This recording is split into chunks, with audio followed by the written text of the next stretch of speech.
gra piękna muzyka z kukurużnika, więc czas zacząć nasz reportaż penetrujący. Zapraszamy.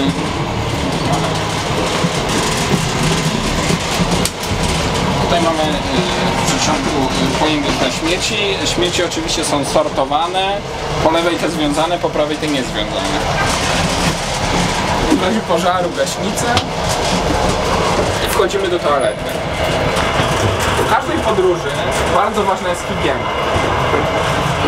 Zawsze kiedy idę do toalety w kolei transsyberyjskiej, zabieram ze sobą kubek, dlatego żeby móc się jak najdokładniej umyć.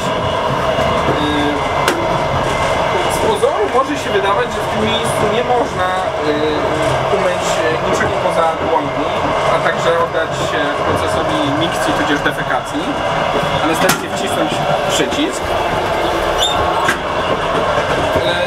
Pragnę poinformować, że tu jest prysznic.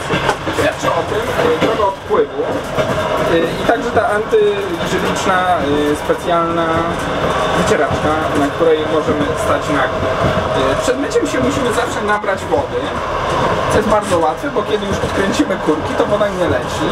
I dopiero kiedy wciśniemy ten oto przycisk, woda precyzyjnym strumieniem leci prosto na dół. Ale można w ten sposób nabrać kubek wody. Następnie rozbieramy się i już możemy cieszyć się pełnowymiarowym prysznicem w kolei transsyberyjskiej.